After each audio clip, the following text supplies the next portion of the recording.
Good morning friends and happy Sunday. আর তার সঙ্গে সবাইকেই জানাই ইয়ার এন্ডিংয়ের অনেক অনেক গুড উইশেস। হ্যাঁ, আজ হলো 31 ডিসেম্বর 2023, আর কাল থেকেই শুরু হয়ে যাবে 2024। মানে আমরা একটা পুরনো নয়, একটা বছর শেষ করে আবার চলে যাচ্ছি আর একটা বছর 2024-এ। 25 ডিসেম্বর থেকে এই সময়টা পুরোটাই একটা ফেস্টিভ সিজন, সবাই আমরা একটা ফেস্টিভ মুডেই থাকি। তো এই সময় একটা ফ্রুট কেকের রেসিপি তো জানা যেতেই পারে। তো আজ আমি নিয়ে চলে এসেছি একদম হোমমেড একটা ফ্রুট কেকের রেসিপি। প্রথমেই তোমরা দেখতে পেলে যে ময়দার মধ্যে বেকিং পাউডার দিয়ে ভালো করে চেলে নেওয়া হলো ময়দাটাকে। এরপর 200 গ্রাম বাটারকে ভালো করে ফেটিয়ে নেওয়া হচ্ছে, আর তার মধ্যে 300 গ্রাম চিনি অ্যাড করা হচ্ছে। 300 গ্রাম ময়দা দিয়ে তৈরি হচ্ছে এই ফ্রুট কেকটা, তাই তাতে 300 গ্রাম চিনিও অ্যাড করা হচ্ছে। তাতে 2 চামচ মতন বেকিং পাউডার অ্যাড করা হয়েছে। এবার এই চিনি আর বাটারটা ভালো করে মিক্স করে নেওয়া হবে। এখানে কিন্তু আমরা পুরোটাই একদম হ্যান্ডমেড করছি, মানে কোনো রকম আর্টিফিশিয়াল মেশিন ইউজ করা হচ্ছে না, মানে যেমন হ্যান্ড বিটার বা ইলেকট্রিক বিটার, এগুলো পুরোটাই হ্যান্ডমেড করা হচ্ছে, পুরোটাই হাতে করে। কারোর বাড়িতে যদি কোনো রকম মেশিনারি কিছু না থাকে তাহলে কি তারা বাড়িতে কেক তৈরি করবে না? নিশ্চয়ই করবে। এরপর এখানে 6টা মতন ডিম ভালো করে ফেটিয়ে নিয়ে এতে অ্যাড করে দেওয়া হচ্ছে। তারপরে আবারও একটা চামচের সাহায্যে এটাকে ভালো করে মিক্স করে নেওয়া হচ্ছে। দেখতেই পাচ্ছ, ভালো করে হাত দিয়ে মানে চামচ দিয়ে ভালো করে আস্তে আস্তে করে মিক্সিং করা হচ্ছে। দেখো পুরোটা মিক্স করা হয়ে গেছে, একদম স্মুথ একটা মিক্সচার তৈরি হয়ে গেছে। এটা কিন্তু পুরোটাই হাতে হয়েছে, কোনো রকম বিটার ইউজ করা হয়নি।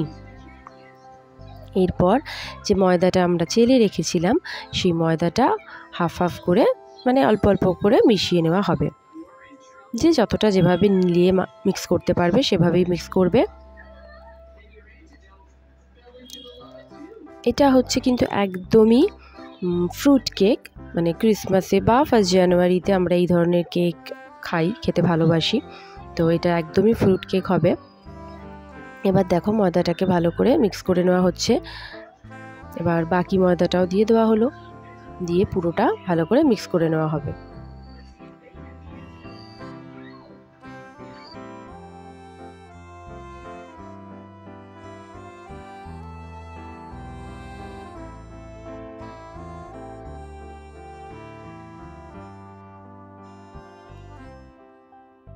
দেখো মিক্সিংটা মোটামুটি হয়েই এসেছে, দেখতেই পাচ্ছ।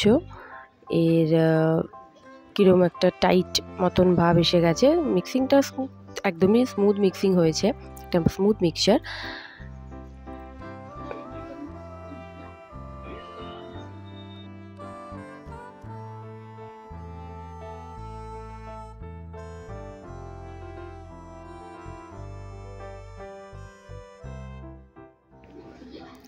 খুব ভালো করে ফেটিয়ে নিতে হবে। এবার এর মধ্যে একটু দুধ অ্যাড করা হয়েছে, যেহেতু মিক্সচারটা একটু টাইট হয়েছিল, একটু দুধ অ্যাড করা হয়েছে। তারপরে এতে দেওয়া হচ্ছে ভ্যানিলা এসেন্স,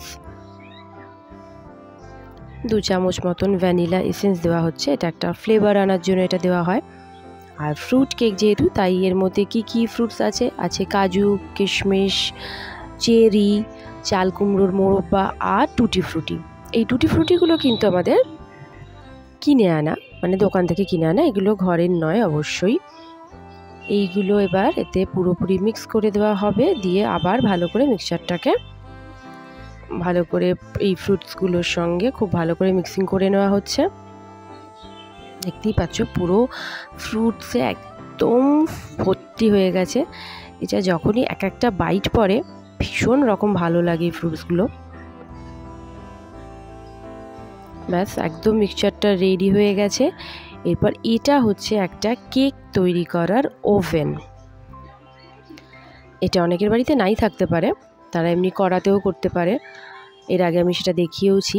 এবার এই কেকের ওভেনের যে বোলটা আছে, বাটিটা, তার মধ্যে একটা বাটার পেপার দিয়ে আর ওই মিক্সচারটা দিয়ে দেওয়া হচ্ছে। তার আগে যে বোলটা 5 মিনিট মতন প্রিহিট করে নেওয়া হয়েছে এই ওভেনটার মধ্যে, মানে 5 মিনিট মতন আগে থেকে গরম করে নেওয়া হয়েছে।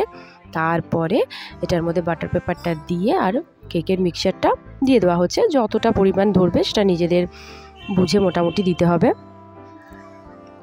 এরপর ওপর থেকে আরও কিছু কাজু এর মধ্যে সাজিয়ে দেওয়া হচ্ছে। ব্যাস, এবার এটাকে ওভেনে বসিয়ে দেওয়া হলো আর মোটামুটি 20 মিনিট পর এটা রেডি হয়ে যাবে। ব্যাস, এবার ঢাকাটা দিয়ে এটাকে 20 মিনিটের জন্য বেক করা হবে। দেখো 20 মিনিটস পর এসে একটা পিক মতন একটা স্টিক থাকে ছোট, সেটা দিয়ে এটা দেখে নেওয়া হচ্ছে যে কেকটা পুরো রেডি একদম, আর একটুও গায়ে লাগছে না, তার মানে একদম রেডি। ব্যাস, আমাদের কেক রেডি হয়ে গেল। তাহলে বন্ধুরা, এই কেকের রেসিপিটা কেমন হয়েছে আমাদেরকে প্লিজ জানিও, আর কমেন্ট করে অবশ্যই, আর ভিডিওটা ভালো লাগলে প্লিজ একটা লাইক শেয়ার করে দিও।